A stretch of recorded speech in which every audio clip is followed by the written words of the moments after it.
안녕하세요, 제이제입니다. 오늘은 여친이 이 말을 하면 진짜 헤어지자는 것에 대해서 말씀드려 볼게요. 구독과 좋아요, 알림 설정까지 해주실 거죠? 그럼 바로 시작할게요.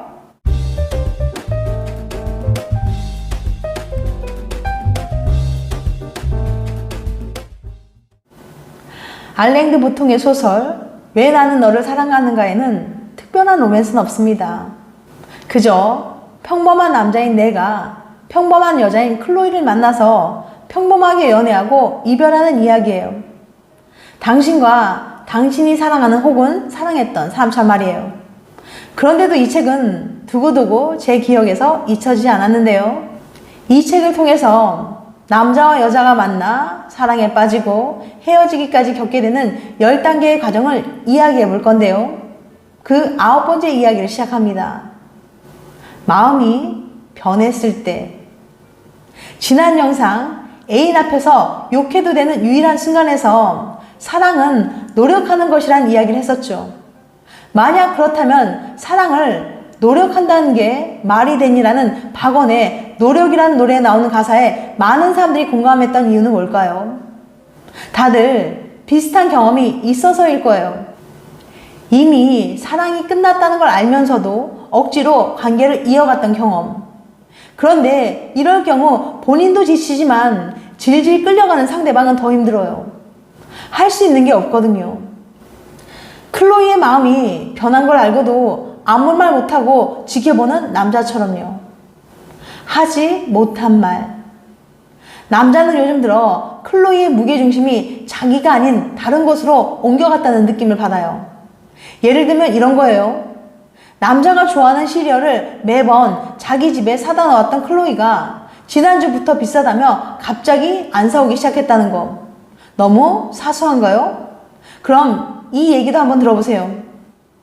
어제 남자와 클로이는 직장 동료인 윌과 함께 셋이서 술을 마셨어요. 피곤해진 남자는 일찍 귀가했지만 윌과 클로이는 한 잔 더 하겠다고 했죠. 분명 집에 가서 연락하겠다는 클로이는 새벽까지 전혀 연락이 되지 않았어요. 다음날 아침 클로이는 남자가 좋아하는 시리얼을 들고 찾아왔어요. 술을 마시다 보니 시간이 늦어져서 근처 친구 집에서 잤다는 클로이의 말. 깜빡하고 연락을 못했어. 삐진 건 아니지? 혹시 그 자식 집에서 잔 거 아니야? 이렇게 속으로 생각하게 되죠. 전날 뜬 눈으로 밤을 지샌 남자는 따져 묻고 싶었어요.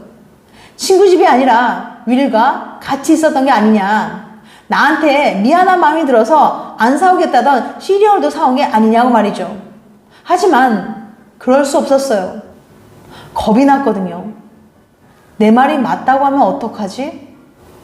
문제를 말하면 진짜로 문제가 생겨. 왜 슬픈 예감은 틀린 적이 없나? 사람들은 보통 안 좋은 일일수록 더 모른 척해요. 진짜 확신했을 정도로 결말이 뻔히 보이는 일도 에이 설마 아닐 거야 라고 축소해서 생각하죠. 그러니 슬픈 예감은 매번 들어봐 줄 수밖에 없는 거예요. 연애할 때도 그래요. 누가 봐도 상대방은 마음이 떠났는데 애써 모른 척하고 헛된 희망을 품거든요. 별거 아니라고. 좀 지나면 다시 좋아질 거라고. 애인의 변신한 마음을 인정하고 싶지 않아서 문제의 원인을 상대방이 아닌 나에게서 찾기도 합니다. 메릴랜드 대학의 에드워드 르메이 교수는 애인의 태도가 무관심할 때 어떻게 반응하는지 관찰했는데요.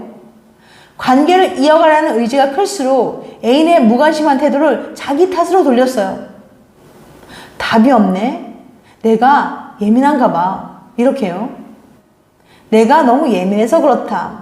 내가 더 잘하면 좋아질 거다 하는 식으로 자기 합리화를 하는 거죠. 하지만 아무리 모른 척해도 언젠가는 알게 됩니다. 슬픈 예감으로만 끝났다면 좋았을 이별이 눈앞에 현실로 다가왔다는 걸 말이죠. 겉으로 보기에는 평소와 다를 바 없이 서로를 사랑하는 연인이지만 두 사람의 속마음은 정반대예요. 남자는 클로이의 마음을 돌려보려고 더 적극적으로 사랑을 표현했고, 클로이는 그런 남자를 밀어내며 관계를 조금씩 정리합니다. 당장 헤어지자는 말을 하지 않는 것도 정리가 끝나지 않았기 때문이에요. 애인에 대한 사랑이 식었지만 그동안 쌓은 관계에 미련이 남아 있었거든요. 그러니까 더 이상 사랑하진 않더라도 평소처럼 같이 밥 먹고 영화 보고 키스하고 잠자리를 하는 거예요. 씁쓸하지만 이 시간 또한 사랑이 끝나가는 과정 중에 하나입니다. 사랑은 첫눈에 태어날 수 있다. 그러나 그에 상응하는 빠른 속도로 죽지는 않는다. 연인이 이 말을 하면 진짜 헤어지자는 것. 이제 왜 나는 너를 사랑하는가의 마지막 사랑 이야기를 시작합니다. 아무리 특별했던 연애라도 이별의 순간은 항상 너무 뻔합니다. 평소엔 잘 가지 않았던 조용하고 분위기 좋은 카페에서 빙빙 말을 돌리며 커피만 계속 마시다가 결국 내뱉는 말. 헤어지자. 그만하자. 울면서 이별을 이야기하는 클로이와 결국 이별을 받아들일 수밖에 없는 남자. 이들도 그 특별할 것 없는 과정을 겪는 중이에요. 이별 편지의 역설. 남자가 받아든 클로이의 편지. 이별을 말하는 그 마지막 편지엔 이상하게도 따뜻한 말이 가득했습니다. 넌 좋은 사람이었어. 넌 나에게 참 잘해줬어. 꼭 좋은 사람 만나. 며칠 전까지만 해도 넌 왜 이렇게 못됐어? 나한테 좀 잘해줘 라고 화를 냈던 클로이였는데 말이죠. 한때는 사랑했던 사람이기에 상처를 덜 받았으면 하는 클로이의 마음. 하지만 남자에겐 전혀 위로가 되지 않았어요. 오히려 더 슬퍼졌죠. 좋은 얘기로 가득한 이 편지가 관계가 정말 끝나버렸다는 사실을 실감하게 했거든요. 그 편지에는 아무리 찾아봐도 지금의 나가 없었기 때문이에요. 그리고 아직 아물지 않은 상처도 나는 그 편지의 최종성 때문에 확인되고 분석되고 과거 시제로 바뀌어버린 상황 때문에 울었다. 사랑은 이렇게 연인을 과거의 인물로 만들며 종지부를 찍습니다. 이제 한동안은 참담한 이별의 시간을 견뎌야겠죠. 하지만 우리는 곧 다시 사랑에 빠지고 새로운 연애를 시작할 거예요. 클로이와 헤어지고 한참 힘들어하다가 또 다른 여자 레이첼을 만나 사랑에 빠진 이 남자처럼 말이죠. 남자가 바보 같아 보인다고요? 사실 이건 엄청난 용기 있는 행동인걸요. 연애를 하면 할수록 모든 연애가 비슷한 과정을 거친다는 걸 알게 되지만, 그리고 그 과정 속에서 견딜 수 없이 슬프고도 힘든 일이 있다는 걸 알게 되지만, 그럼에도 불구하고 너를 사랑하겠다는 거니까요. 이것은 연애를 해본 사람이라면 누구나 공감할 수 있는 보통의 연애 이야기예요.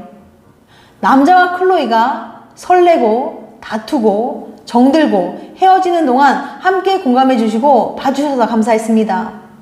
저는 영화 500일의 썸머의 말장난 같은 엔딩 장면을 좋아해요.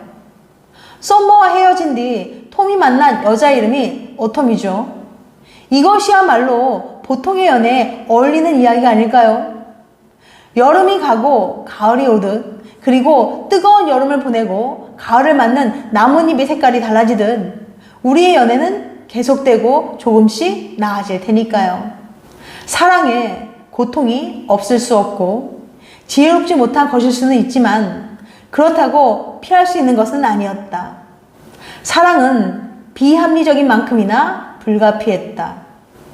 지금까지 여친이 이 말을 하면 진짜 헤어지자는 것에 대해 말씀드렸어요.